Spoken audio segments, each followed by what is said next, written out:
السلام عليكم الدراري. في هاد لا فيديو جبت لكم من الاخر التقييم والتحليل ديالي الاداء كل لاعب من المنتخب المغربي وحتى اللاعبين البدائل واللي خداو انتقادات. نبداو بالتفاصيل.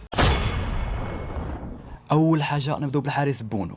هاد السيد اللي تالق بشكل كبير بحيث انه كون كاع ما كان هو كنا على الاقل نخسروا بجول زيرو في هاد الماتش. بالنسبه للمدافعين سيس واكرد داروا خدمه نقيه ومنعوا كرات كبيره، بالخصوص نايف اكرد اللي غطى على المستوى الدفاعي وبعض التسديدات ديال اللاعبين كرواج. حكيمي اليوم كان دفاع اكثر ما هجومي بسبب التعليمات ديال المدرب الكراكي اللي ما خلاش يطلع بزاف باش ما يتركش فراغات في المساحه ديالو ويستغلوا نجوم كرواتيا اللي كيعطيو تمريرات في العمق. ومزراوي قدم اداء قتالي ودفاعي، لكن للاسف الاصابه خلاته يخرج، ودي اسوء حاجه في الماتش بالنسبه للمنتخب المغربي. ودخل مكانه لاعب الوداد الظهير الايسر عطيه الله اللي قدم مباراه كبيره صراحه، وبين بلي لاعب بطوله بحال اي لاعب. ندوزو لوسط الميدان.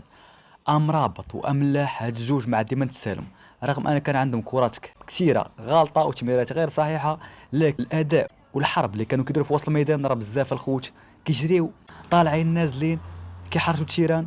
وناحي صراحه لاعب ضعيف وما قدم ديك المستوى الكبير ديالو لا دفاعيا لا هجوميا، ما كانش متميز. والصابر من الخميطه الثانيه قنعنا عليه. بالنسبه للهجوم بوفال ديك المراوغات ديالو للاسف ما كانتش، وحتى ملي كيبغي يراوغ كيلقى واحد جوج او ثلاثه اللاعبين عارف الامكانيات ديالو وكيوقفوا عليه وما كيخليوش يدير اللعب ديالو.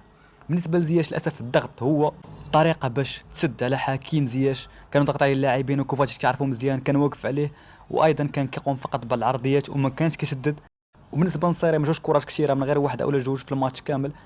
لا زياش لبوفال لو وصل الميدان مدوا بالكرات اللي كيبغي، رغم انه كان ساعدنا في الدفاع وتكتيكيا كان مجهد وكيرجع للور وكيدير خدمه ديال اللاعبين وسط الميدان.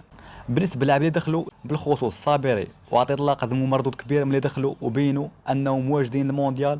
بالنسبه للزلزولي بغى يثبت راسو لكن ما عرفش كيفاش، بحيث دار اغلاط فادحه، بغى يراوغ بوحدو بغى يدريبلي، لكن هادشي ما كيسمحش ليه باش ننتقدوه في اول ماتش اول دقائق ليه في المونديال.